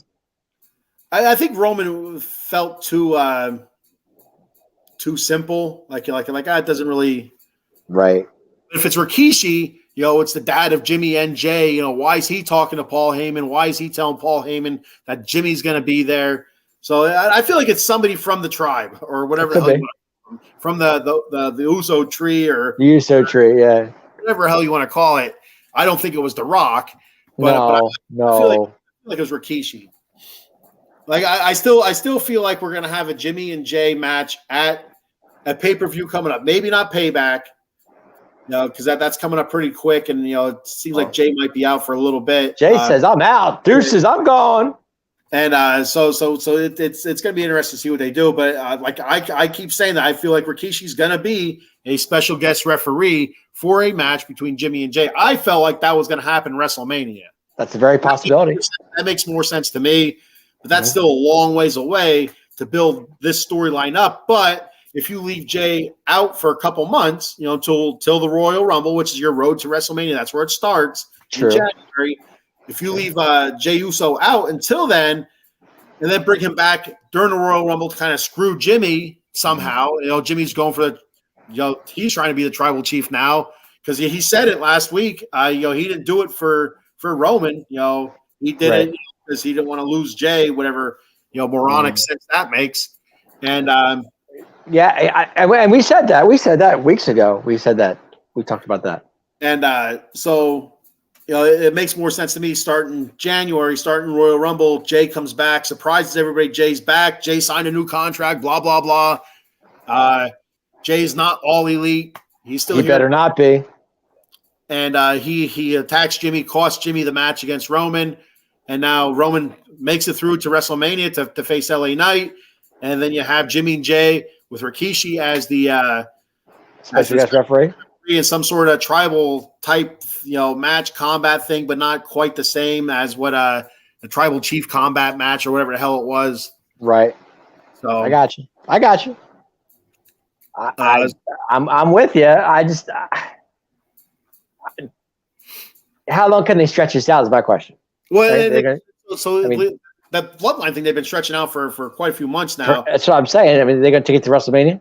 So now with Jimmy being new, to this part of the bloodline feud where he's going to go after Roman, he's going to have to go through Solo first. So that stretches it out a little bit further. Then he's going to have to go through Roman. So I think that's enough to get you through the winter months, back and forth with that. I can see that. January, then you have your January to April for WrestleMania where it's Jimmy versus Jay and Roman's on to something different. So I do think you can stretch it out. So we don't see Jay until the Royal Rumble? Is that what we're saying? That's what I think. Yeah, I think he's off for a while. Okay. I think he's off for a while. Then they bring him back. It's a surprise. That's a long stretch. What are we in August, September, October, November? That's 4 months. So what his contract's up? I think after Payback or at the end of the month or something like that. I don't know his contract at the top of my head. You've been seeing stuff on the interwebs and stuff like that. So if they re-up him, after his contract's up, because I'm sure he probably has I guess they said he has a no compete clause. I don't know if it was 30 days, and he'd be off his compete clause 5 days before AEW's All In or whatever the hell it is. Right. Anyway, if they re-sign him, before his contract's up, and kind of just give him some time off to let that build, everybody kind of forgets about him, and all of a sudden the Royal Rumble's always good for surprises. That's that's true. So I think that'd be a perfect time. And actually, I can see that. I can see Jay coming back in the Royal Rumble. That would make more sense now that you say that. Yeah. I think it says, like I said on Twitter before, are the Street Profits heel? I think they are. I think they are too, but tonight they didn't seem to be because the fans were with them. Yeah. We said that 2 weeks ago as well. It seemed like the fans were really liking the Street Profits, in their suits and, sitting out with Bobby Lashley. But we talked about this before. Are they heel or are they face? And I think they're supposed to be heel, but we don't know. That's what I'm thinking. I think they're heel too. Yeah. Eileen says, I guess I expected them to drop the theme song if they did. And that like Dave was saying with the red cups dropping down for the theme song and stuff like that, you feel it would have been different if they were heel or if they were a totally new repackaged, rebranded type tag team, do you think they'd have a theme song or something different, something more corporate appropriate? They came out in the same song and the fans were with them, so I don't know. Charlie 2, or I think maybe is that Charity or Charlie the second? I don't know what that is. Okay. Eileen says, or was Kayla Braxton? I think that's the interviewer that we were talking about. Kayla Braxton, yes, I said it was Kayla. I knew her name was Kayla. I think it says Kayla Braxton and Paul Heyman are funny when they do interviews together. Yes, they are hysterical. Yes. Maiko says, rumor is last year Kayla Braxton was conceived by a factor of rape in prison that was leaked as her mother, Diane, went to prison in 2000. Man, that sounds like a storyline from Batman. That's a long time ago. That's how Bane was. Bane. Bane. No, he was conceived in prison. His mother was raped in prison. And gave birth to him in prison, and he actually his mother. They were looking. I don't want to get into it too much here. No, well, too much of that. Bane's father was like a freedom fighter, and the government wanted to arrest him, but they couldn't get him, so they arrested Bane's mother, and she had to serve time in Bane's father's place. I think Bane's father was killed, so she still had to serve the sentence of his father. Well, then she died in prison after she gave birth to Bane, and the baby had to serve the life sentence of his mother, and that's where Bane became Bane in prison. So now you know. Now I know. Bane was in Batman Returns, wasn't he? In the Dark Knight Returns, yeah, but I'm taught that this is comic book Bane that I'm. Okay. Gotcha. Okay. This is the comic book origin story. Eileen says, "Oh, that rumor was so bad since all is next week.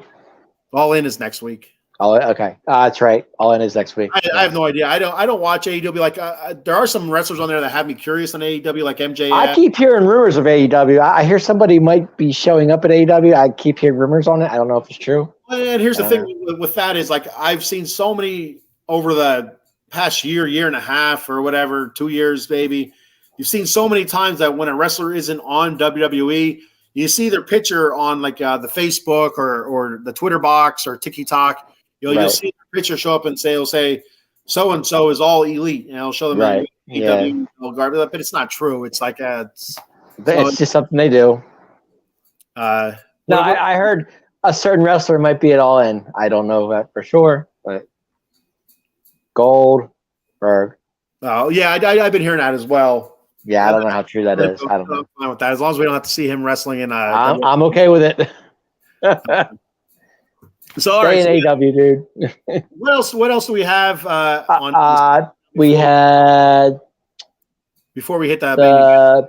Sheamus versus Edge. Damage Control with the win. I'm sorry, Charlotte and Bianca with the win. Damage Control. What else did we miss? Did we miss anything? I think that's it. That's all I have written down. Oh, and the tribute to Edge was very nice. It was very good. No, I did like the tributes. I like showing like when they showed Edge, like as a little teenager talking to Bret Hart, like at that interview. Or I saw that. I watched that. Wow, a long time ago. I saw that. That's insane. When you see stuff like that. But like if you followed Edge's career, he and Christian Cage were longtime friends. They're going to be champions and wrestling buddies since they were teenagers and stuff like that. So 6-second pose. Yeah. No, Edge and Christian were great. They're great. Seeing the Brood, seeing Edge and Christian together, seeing some of the iconic matches that Edge was in. So that was cool. It was cool to see. Whether or not this is it for Edge, you hear rumors that he is retiring. I would have liked if they would have ended a couple minutes earlier. Have Edge, because he was emotional after the match.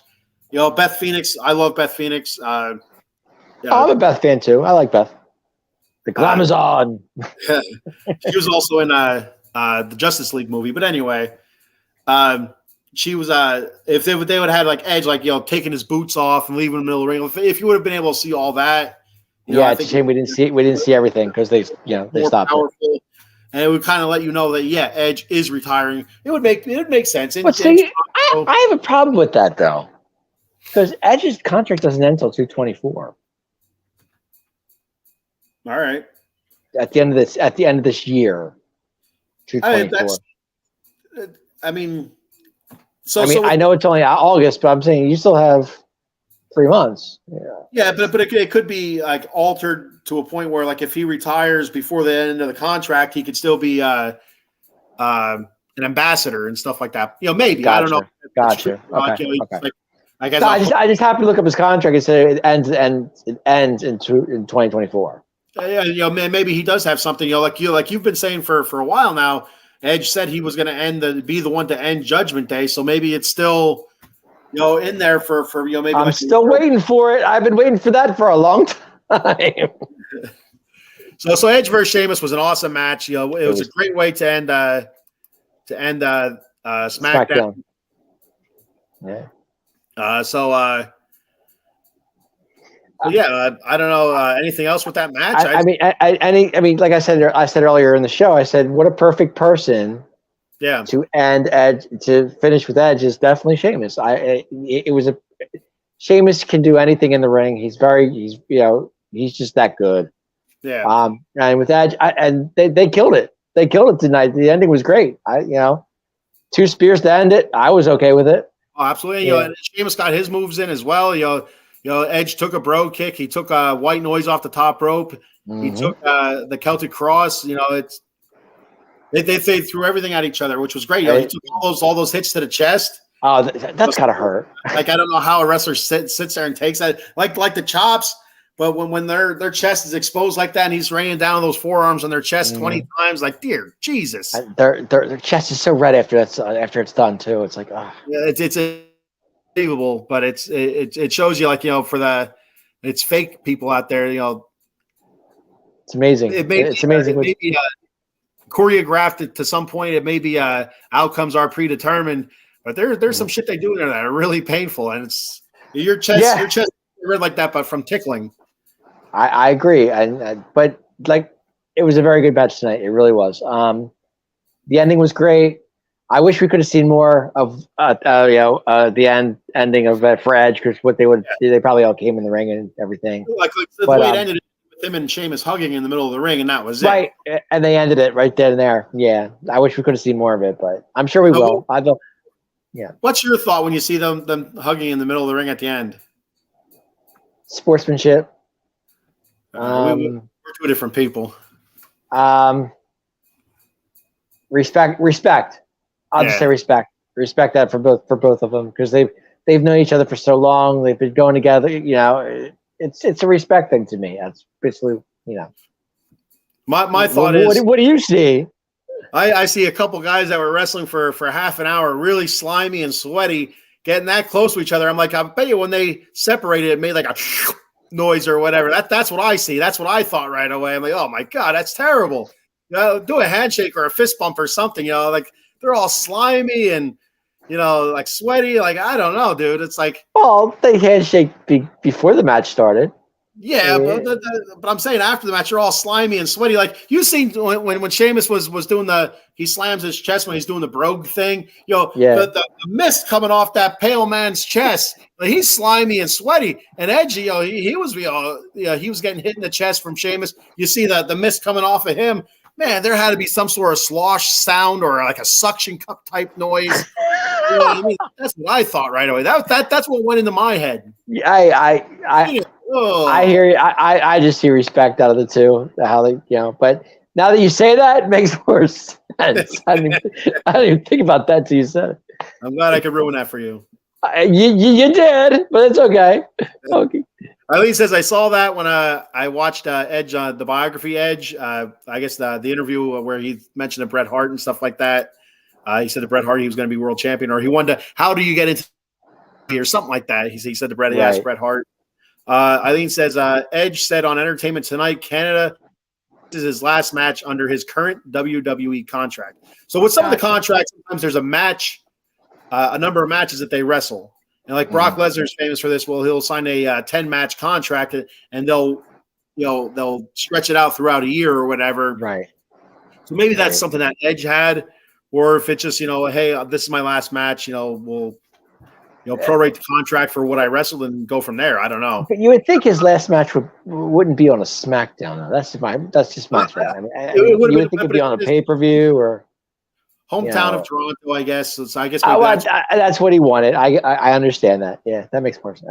Eileen says, there we go. Eileen says, I would hope his last match was a pay-per-view so you can see the whole match without the commercials. Yeah, that would have been Eileen, I totally agree with that. And I thought maybe, his last match would be Royal Rumble,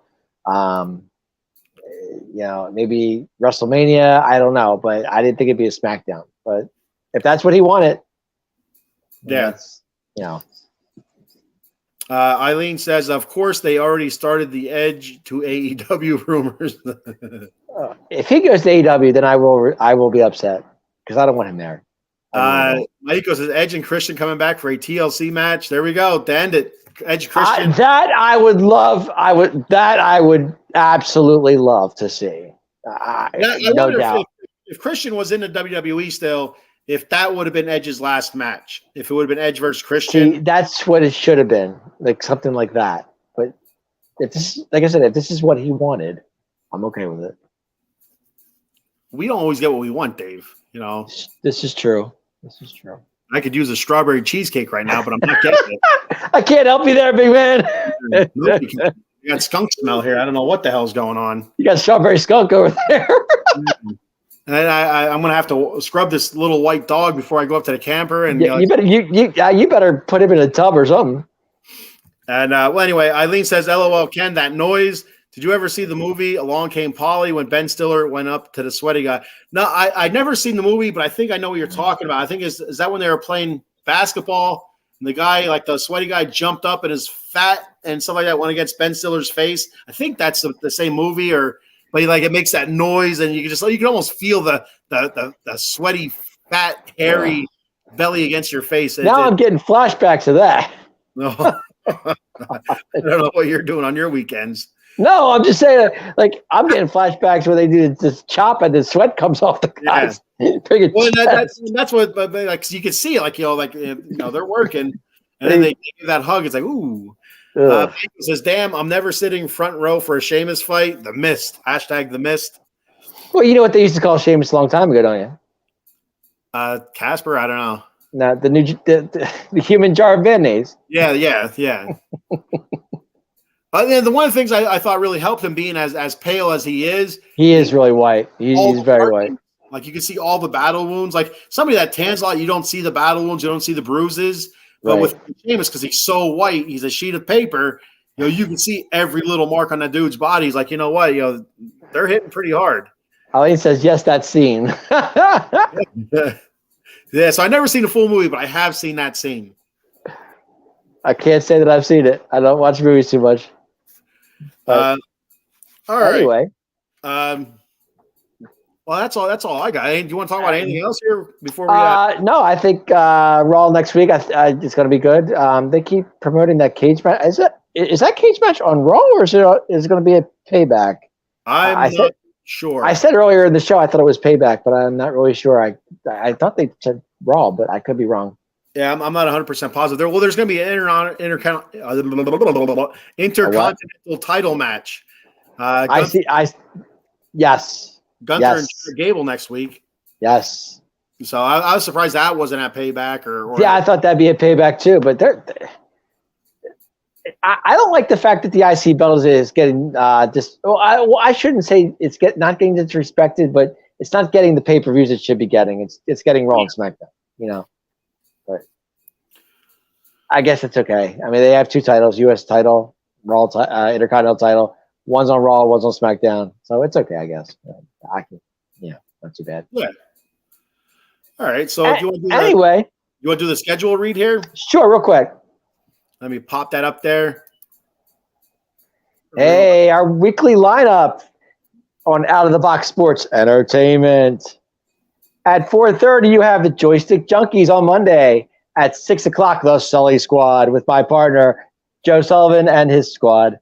And at 6:30, we have the Big Blue Power Hour. I know you Giants fans out there, they won tonight. Didn't they win tonight? I think they won tonight. Beats the hell out of me. I think they won tonight. 21-19 over Carolina, if I'm not mistaken. Anyway, Tuesday nights you have 6:30. You have the Commanders Gridiron. If you're a Washington Commander fan, that show is definitely for you. At 8:30 on Tuesday nights, you have Extra Innings with me and Joe Sullivan, talking Major League Baseball and having a good time with that. Wednesday nights, Wednesday morning. Wednesday morning at the Bat Cave with my partner Ken Fry, talking all New York Mets baseball. And at 8 o'clock, you have College Football Frenzy with I believe who does that show? I'm not really sure on that one. Yeah, Bill Furman and Maiko Spencer. That's right, Bill and Maiko, my partner in crime. Yes, that's if you're a college football fan, that show is definitely for you. And of course, 9:30 with my partner Maiko and the Tower of Patience and Matt Klein. Them 215 boys talking all Dallas Cowboys football. And if you like Dallas Cowboys, that's a show for you too. And Thursday night, it's a brand new. Actually, it's not a brand new show. I take that back. Thursday nights we have Fuji's Philly Flair. I think it's on. Real quick, Fuji's Philly Flair will not be on Thursday for the next couple of weeks. Instead, you're going to have. I'll do this one real quick. The NFC East Roundtable this Thursday, 7 p.m. You have Cowboys fan, Giants fan, Eagles fan, Washington fan. Actually, the host of the shows on our network here will be talking their teams all on the same show. So check that out this Thursday, 7 p.m. That's a brand new show, actually. All right, let me put the show schedule back up for you, buddy. Okay. And, of course, Fuji's Phillies Flair is on.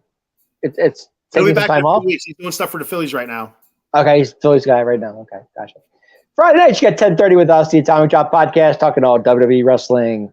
We have a great time with that. We're doing that tonight. Saturday, 11 a.m. If you are a Notre Dame fan, this is the show for you. Irish pregame show with Maiko, and I believe somebody is with him. Is that correct? I have no idea.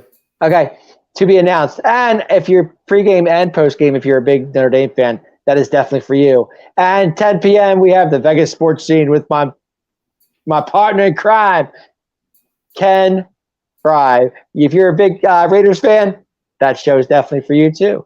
And Sundays, we have a round table, I believe that is, to be announced. Eagles, Giants, Cowboys pregame show. And at the end of those games, to be announced is Eagles, Giants, Cowboys postgame show. So tune in for that. That's coming up soon. And I think it's called the NFC's table, if I'm not mistaken. And if you're a big movie freak and you like those movies out there, we have a show called Lights, Camera, Action.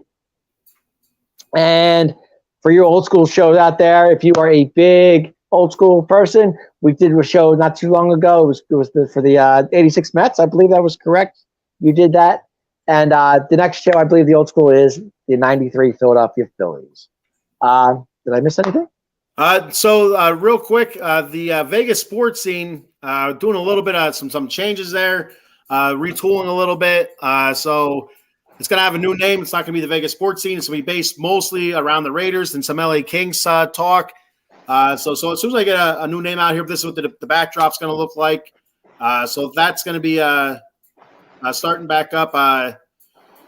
We'll see when. I think I won't be on this weekend with camping, and then the Sunday's pretty busy. Next week I'm supposed to be working, so I'll have to change the time. But we'll keep you posted. I'm going to come up with a new name for it and stuff like that. It's not going to be the Vegas sports scene anymore.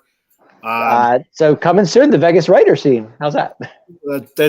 Close enough. We'll get a new name out there, and we'll let everybody know what it is. It's going to be something clever, no doubt. That's what. There you go. I'm excited to hear about that too. It's going to be fun. So enjoy our shows during the week, and I hope you chime in because we'd love to hear from you. We got a comment here before we ride off into the sunset. We got Maiko. It says, "You're fired, Dave. You forgot me. I'm calling Mr. Fuji." I forgot you for what? I heard you say Maiko a couple times. I said it a couple times. Yeah, I did. No, I don't know. Them 215 boys, Maiko, myself, and Tower of Power. For College Football Frenzy, maybe you said you forgot you weren't sure who was on. Oh, I'm sorry. I College Football Frenzy, Maiko, and Bill Furman, our newest member of Out of the Box Sports. And so just reiterate, Thursday there's no Fuji Philly Flair. It's the NFC East Roundtable. Yes, that's 7 o'clock. That's going to be fun. The first episode this Thursday, 7 p.m. So the hosts from each show will be on Jabber John about their teams. Yeah, Giants, Cowboys, Washington, and the Philadelphia Eagles. So it should be a lot of fun. All teams are pretty good in my eyes. It's going to be a good division this year. It's going to be fun. Yeah, it is. It's going to be a lot of fun. Mm-hmm. All right. Do you have anything else? Michael says College Football Frenzies, where you forgot his name. I said you and Bill Furman. Well, not at first. First, you like. Okay. I'm sorry. My fault. All right. So, anything else? No, I'm good. You? No, I'm good, man. I'm all done here. I'm dreading what I have to do here in the next couple of minutes. But I want to thank our people who watched tonight. We appreciate it, and your comments mean a lot to us, and we love that you watch our show. Yep, absolutely. Thanks for checking the show out. We appreciate it. It keeps us going, makes things interesting. We forget a lot of shit, and you guys help us out. So that's fantastic. And we do. We forget a lot, but the stuff that you can remember, which is Mako. Mako called me. That can't be good. That's not good at all. That's not good. All right, let's end it, big man. All right. So, make sure you check us out again next Friday night, 10:30 p.m. Tom and Drop Podcast. Peace. Take care, everybody.